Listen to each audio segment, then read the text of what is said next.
Gaius Julius Caesar didn't just conquer empires, he mastered the art of leadership. And guess what? The same three roles that made him so incredibly successful have to be mastered by today's leaders as well. Ready to lead like a modern Caesar? Let's break it down. Caesar, the legendary Roman general and statesman, was a brilliant strategist, a master politician, and a charismatic leader who inspired loyalty. Well, except from Brutus and few others. But he expanded the Roman Republic, introduced bold reforms, and became the most powerful man in Rome. In this video, we'll explore three game-changing leadership roles, uncover how they apply in today's world, and add a bit of mindfulness, which will help you to fulfill these roles. Welcome back to Lead Now, your go-to place for unlocking your full leadership potential.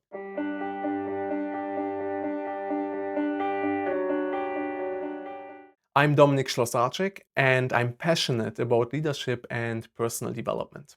Let's dive straight into the three essential leadership roles, starting with the first one. Caesar didn't just conquer territories, he unified them. He implemented reforms which extended citizenship to people in the provinces and included representatives from these areas into the Senate.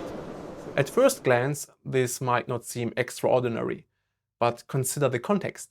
Caesar lived from 100 to 44 BC, a time when such policies were profoundly progressive. These reforms stabilized and unified the fast-growing Roman Empire. The role Caesar played is the first leadership role we will explore in this video. It is the role of an integrator.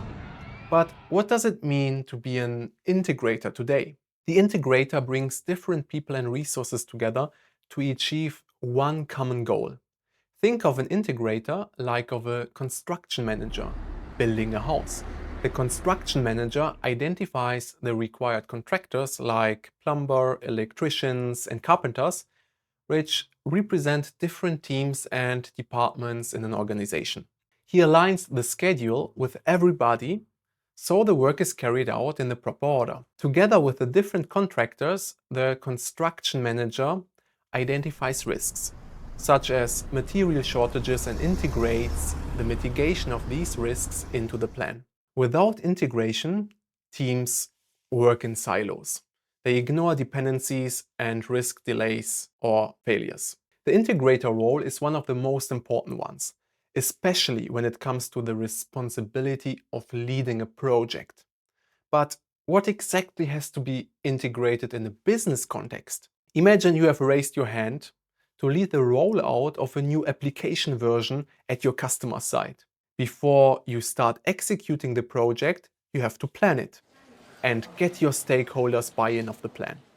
Stakeholders are, for example, your customer and your manager, anybody who has a stake in your project. So the first step as an integrator is to understand your stakeholders' expectations and requirements. These will determine the goal of the project. Here, you apply active listening to gain a full understanding. Often you will only have just one meeting with every stakeholder individually. Use it carefully. The better your mindfulness skills are, the less often your mind will wander away, and the better will be your overall understanding. When your stakeholders feel understood, their trust in you increases. The second step is the actual integration. After collecting the individual requirements, you have to bring them together and explain it to all the stakeholders. You integrate the requirements into the project scope by creating a common understanding, discussing conflicting requirements, and finding compromises. Here are some examples. One customer department might expect from you that there will be no downtime when migrating to the new application version, and another customer department that you will conduct user trainings for them afterwards. Your manager, on the other side, requires you to follow your company's standard processes to ensure high quality and customer satisfaction, but which might lead to a longer project schedule than your customer can accept. The third step as an integrator is then to build up your project team. You have to identify and integrate the right colleagues who will deliver the required work items. All together, you have to identify risks, define mitigation plans, and integrate these into the overall plan. Depending on your project requirements, this can be a traditional project or a sprint plan when you work in an agile environment. Even in meetings, you act as an integrator. You set the agenda, invite the right people, encourage quiet voices to share their thoughts, and create a complete, reliable picture of the situation. Great leaders are always integrating on every level. Let's go to the next role. Caesar didn't just lead armies in a command and control manner. He persuaded and inspired people. Caesar was able to pass a land reform bill which redistributed public land amongst the poor and his veterans from the Gallic Wars, despite strong resistance in the Senate. How did he even achieve it? It sounds simple, but it is not easy. Caesar was very skilled in assuming the second role we will dive in now, the role of a communicator. You heard it many times before already. Communication is key, and it really is. There's no good leader who is a poor communicator. At the beginning of my career, I was always preferring hard skills like maths or programming, rather than communication soft skills. And this changed significantly over time, as I learned that communication is so important in our daily lives. To be very specific about the communicator role, let's break it down into 4 essential communication sub-roles. The first one, the active listener. As a communicator, your first priority must be active listening. It forms the foundation, not only for meaningful conversations, but also for strong collaborations. There's no such thing as a great communicator with poor listening skills. As the term suggests, being an active listener means engaging with the speaker, asking the right questions to ensure full understanding. There's a German saying, wer fragt führt, which means the one who asks the questions also leads. Thoughtful questioning enhances comprehension, especially when discussing requirements. Consider these questions as examples. How will this feature impact your business if we implement it? Which challenges will it solve? Clarifying the business context and purpose behind requirements is crucial. We have seen the importance of the active listener role when we first discussed the integrator's role. If something is unclear, speak up and ask.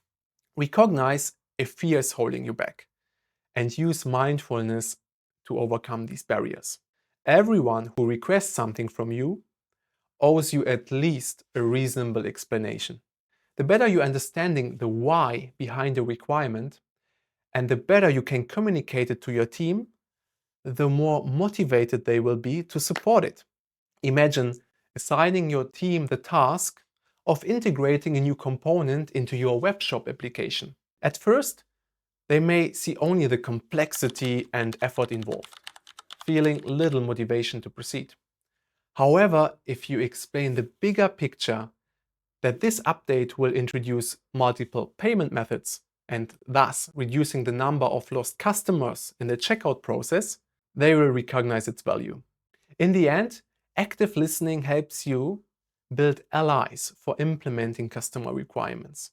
Don't assume your project team will support you just because they are part of the project. Gaining buy-in starts with truly listening and understanding your stakeholders. The next communicator role, the storyteller. Facts alone won't necessarily win people over. Stories will. A compelling story makes your message memorable and persuasive. A strong communicator gathers valuable insights through interactions and conveys ideas in a clear, structured, and engaging way. To do this effectively, you need to construct a coherent narrative. Storytelling isn't about inventing fiction, absolutely not. It's about shaping real events into a structured, meaningful story. You reconstruct the facts based on what has happened and what you have observed. If people can follow your story, they are far more likely to follow you and your vision. But how can you do it? Imagine you need to convince your business partners to develop a new service for your clients.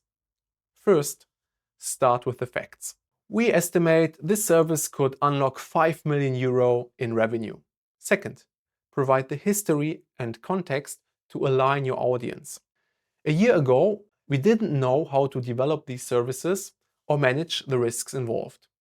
And third, use an analogy to make it unforgettable. Back then, we were trying to sail the wide seas without a map. But today, we have the knowledge and tools to navigate successfully. We now have the map to find the treasure. This bold analogy burns your message into the minds of your audience. You might hesitate to use such storytelling techniques in a business setting, but I assure you, you will not be forgotten. Be bold, be unconventional, be authentic. In the end, the best story wins. The next one, which is closely linked to the storyteller, the presenter, sees every opportunity to present when given the stage. Practice your presentation skills as often as possible and actively incorporate feedback to improve. I've sat through far too many boring presentations that nearly lulled me to sleep. This usually happens when your audience doesn't grasp the why behind your presentation or when the context isn't really clear communicated. Now, here comes the last communication sub-role, the dialogue leader. A dialogue leader addresses issues directly with coworkers and clients instead of acting them out through frustration, stress, or behind-the-scenes complaints. For example, imagine you rely on a colleague's work, but he has already missed his deadlines twice. As a result, you had to work overtime to meet your own deadlines. Now, instead of bottling up frustration or speaking negatively about his reliability behind his back, you choose to engage in a respectful and constructive dialogue. First, share your facts. You have missed your deadlines twice. Second, share your perspective. Because of these delays, I had to work overtime, which I find difficult. And third, invite him to share his perspective. Can you share what happened on your end? By combining both viewpoints, you can discuss solutions and agree on how he can meet deadlines in the future. This approach ensures that critical issues are addressed openly and professionally. Conflict conversations are never easy, but they are essential. Unresolved tensions only grow over time. That's why a good communicator steps into the role of a dialogue leader, proactively addressing challenges before emotions and frustration reach a level that makes resolution even harder. These were the communication roles you have to assume to become an effective leader. Last but not least, in this episode, we have the third role a great leader has to assume. Let's go back to Caesar, a master of building strategic alliances and relationships. He cultivated connections with local tribes and leaders, such as his alliance with the Celtic Aedui tribe in central Gaul. This partnership gave him a critical foothold during the Gallic Wars, contributing to his overall success. Today, we would say Caesar was a great networker. A networker connects with people both inside and outside their immediate environment. This could be as simple as introducing yourself to everyone in the office during your first weeks, or arranging informal coffee chats. These interactions ensure that you are not a stranger, and they give you insight into your coworkers' roles and responsibilities. A strong network comes with significant benefits. Career growth. You will hear about new opportunities before others do. Support and guidance. You gain insights, advice, and mentorship. Stronger teams and alliances. Collaboration becomes smoother. Increased influence and power. Your network gives you credibility. If your managers see that you are well connected, they will trust you to lead cross-functional and overarching projects. But how do you exactly build a strong network? To network effectively, you must engage in self-marketing. When meeting new colleagues, clearly communicate your background, who you are, your responsibilities, what you do, and your current focus, what you are working on. Some people associate self-marketing maybe with arrogance, but it's simply about visibility. Of course, you must stay authentic. Don't over or undersell yourself. Instead, think of it as showcasing your skills, experiences, and achievements so that others recognize your value. And don't forget to disclose something about your private life as well. In the end, we have a life outside our career, right? Me, I like to spend time dancing Latin dances a lot. A well-maintained network leads to stronger collaborations, faster information flow, and additional support when needed. The more you engage in projects, the stronger your reputation grows, creating trust and credibility. Now it should be clear why a leader must also be a networker. If you are naturally extroverted, networking may feel easy. Just be mindful not to oversell yourself. If you are introverted, take it step by step. And you will see that connecting with people can actually be fun and very rewarding. If you feel hesitant, just reflect on what's holding you back and use mindfulness to break through these barriers. Before we close the networker role, here's some further practical tips. Introduce yourself to key stakeholders who might not know you yet. Join a lunch roulette, have lunch or virtual coffee with someone new at least once a month. Overcome self-doubt. You may worry that others aren't interested in you or that you lack interesting topics to talk about. And here again, mindfulness can help you move past these fears and grow your network with confidence. Most importantly, have fun connecting. In this video, we explored 3 key roles that every great leader must assume. The integrator, bringing together people, perspectives, and planning aspects, like risk management to ensure alignment and success. The communicator, broken down into 4 essential sub-roles. The active listener, engaging fully to connect and understand. The storyteller, explaining ideas in a clear and compelling way. The presenter, convincing and inspiring others. And the dialogue leader, resolving conflicts and strengthening relationships. The third role, the networker, building strong connections in the workplace to gain visibility, support, and influence. Of course, there are many more leadership roles, but these are some of the most essential. You might be wondering why I didn't include the expert role. The truth is, you don't need to be an expert to be a leader. While understanding the content and providing also value personally is important, most business challenges require active leadership, not just expertise. By now, you've probably noticed how these leadership roles are interconnected.